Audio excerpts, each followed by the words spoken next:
How do you like that for a chunky piece of meat? Woohoo! Hey folks, Micah McGee here. In today's video, we're going to take a pig and we're going to make a gourmet sausage.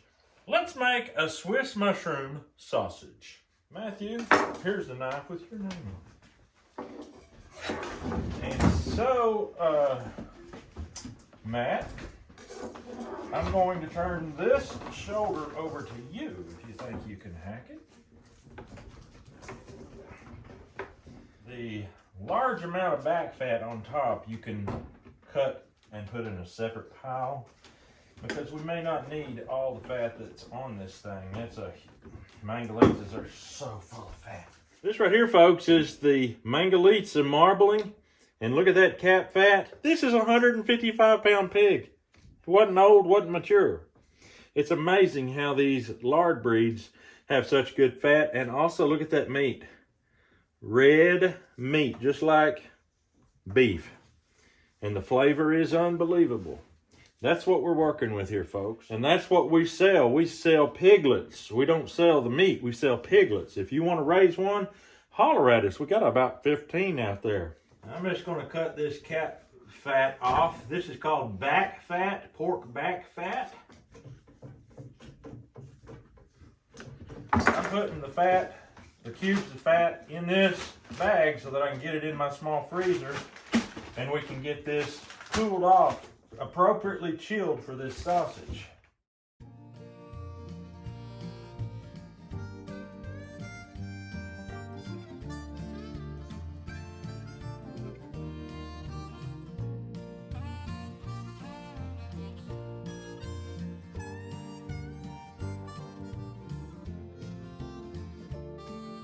I'm going to take my mushrooms. These are oyster mushrooms that my neighbor gave me. He found these mushrooms one night. I don't know actually when he found them, but he hollered at me and asked me if I needed them, and I said, I sure do. I've got an idea for a great video. Here we go. Saute these babies down. By the way, I'm using Mangalitza bacon grease. Okay, my mushrooms are too big to be used in my stuffer. And I don't want to smear my high temp Swiss, so I am going to grind these on a coarse plate. Right now, they're still piping hot, and I'm just going to run them through right now like this.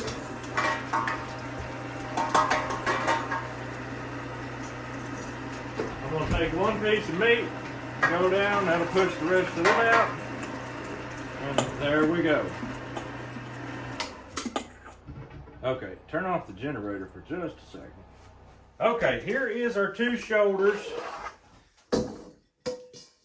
Pork shoulder is just unbelievable. Unbelievably good. I'm going to spread that out. Now, this is 15 pounds of meat. Now, I read that no matter what kind of sausage it is, you want to start with a base of 1.5 teaspoons of salt per pound.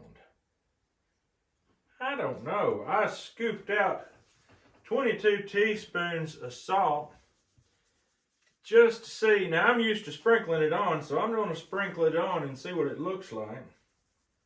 That just seems like an awful lot, but now maybe I'm wrong.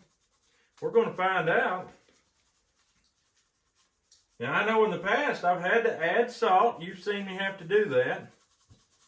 And you've also seen me in the past say it was too salty on my potato sausage. I had to add a lot of potato, which took care of that. So there's our salt. That's 22 teaspoons. That seems like an awful lot. Behind that, we're going to go back with black pepper, and it takes about half of a third of the pepper for the salt. We're going to go with mustard powder, and we're going to go just like this with the mustard.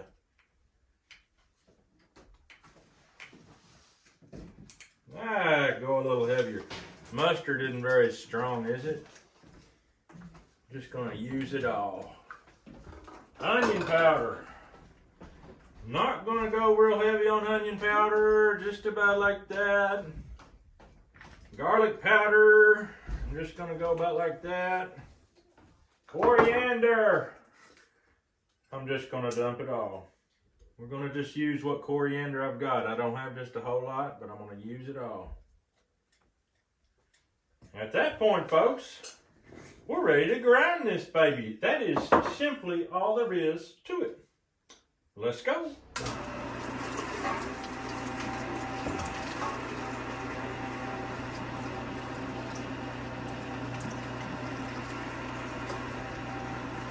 Oh, that looks good.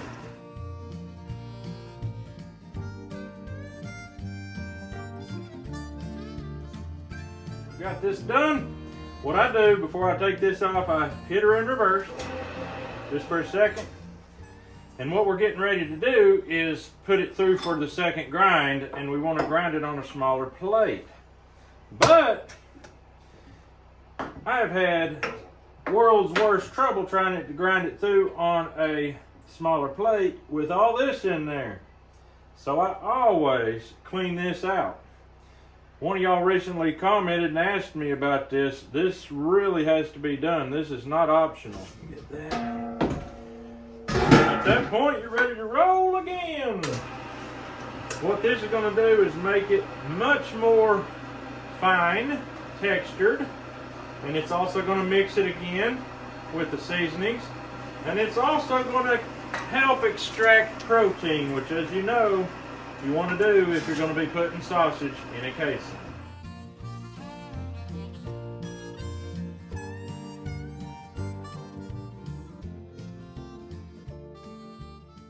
Okay, we've ground it through the second time. At this time, I'm going to take my mushrooms, put them in, and now we're going to take our cheese. This is Swiss, high temp Swiss, for 15 pounds of meat.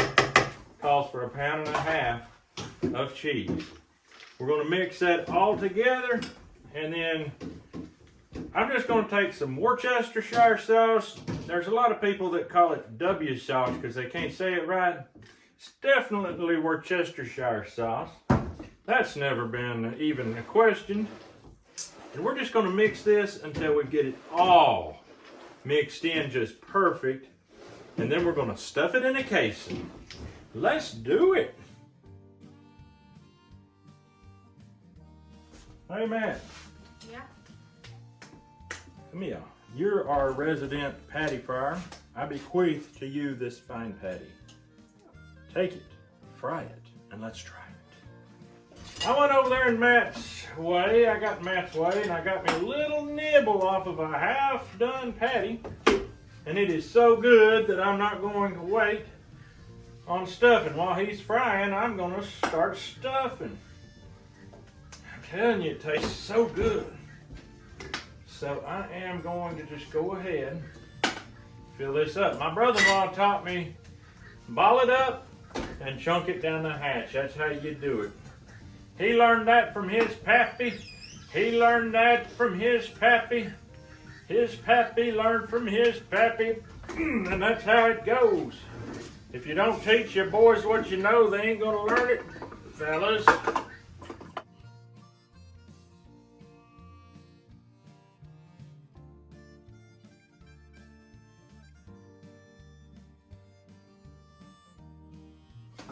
Okay, I'm just gonna dump this out here.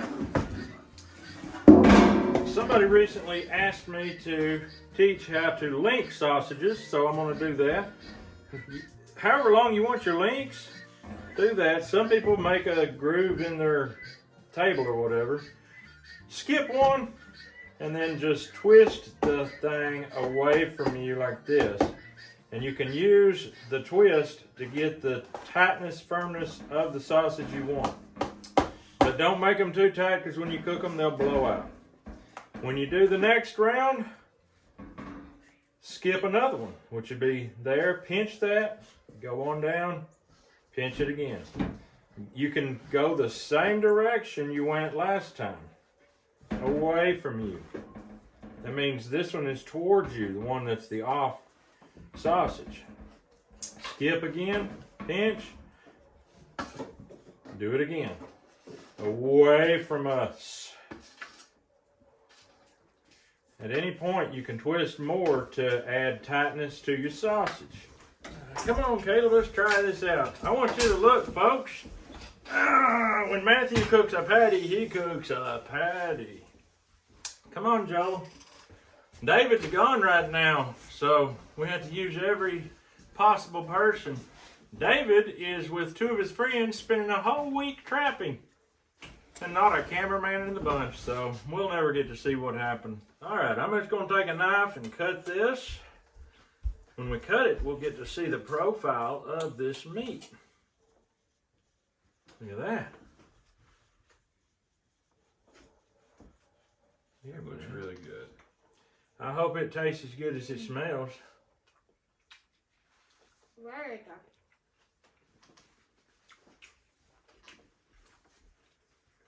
That's really good.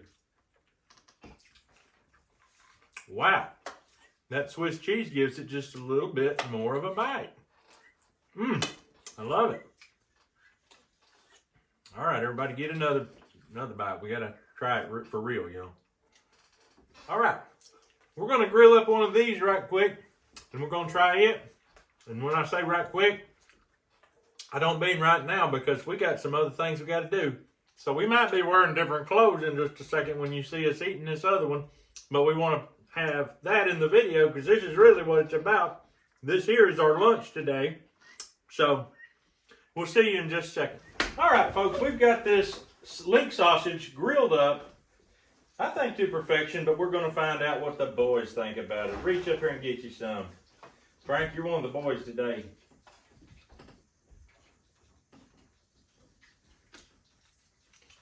Look what he did. He got two of them. Okay, easy now. You got to take time to taste it. Now, when I taste it, I get the creamy flavor of that cheese. And boy, oh boy. What do you think about it? Got to be easy now. Easy now. We don't need people talking about you. Joe, get you another one, son. Now, Caleb, take just a second to explain what you're tasting. What does it taste like? Tastes like cheesy mushroom. Tastes like that. A very cheesy mushroom. Right. Now, as you know, we put mustard powder in this. Was a major ingredient. And that is coming through with a beautiful little tangy taste that you just cannot beat with that creamy cheese. You taste that, Frank? Yeah. Try you a little bit. I done try to, son. You don't like them? Yeah, I love them. You love them. I'm gonna let. He's afraid to eat too much. Afraid it'll get to his heart. I'm gonna let. We got more, son. I know. I got a whole bunch more. Joe? Joe, take that last one there, son. Folks, I'm telling you what. This turned into, unexpectedly, the most gourmet flavored sausage I ever made in my life. This turned out absolutely fancy. We are extremely happy with how it turned out. This was 100% Mangalitsa pork. There was no deer meat in it. Usually our sausage has some deer meat in it. But this right here, pure Mangalitsa. And that's another reason it was so gourmet. Unbelievable how good Mangalitsa pork is. So it's good for you, Frank. Mangalitsa pork is good for you. A bit white, I started anyway. So that's all we've got for you today. Hope you enjoyed the video. Go out and make yourself some. You can make this with deer meat. Throw a little, what are you doing, son? As soon as I look that way, I start seeing the antennas and stuff sticking up. Boy. Go make some for yourself and follow my recipe to precision. You say, look, I can't follow a recipe. You didn't measure nothing. Just remember, 1.5 teaspoons per pound of salt per pound of meat. Black pepper, 1/2 teaspoon of black pepper per pound of meat. Everything else, just throw at it and you'll hit it. But that's all we've got for you today, folks. We're going to get on out of here. We hope you have a great day. And we see you next on the video. He's taking over my You said channel. it backwards.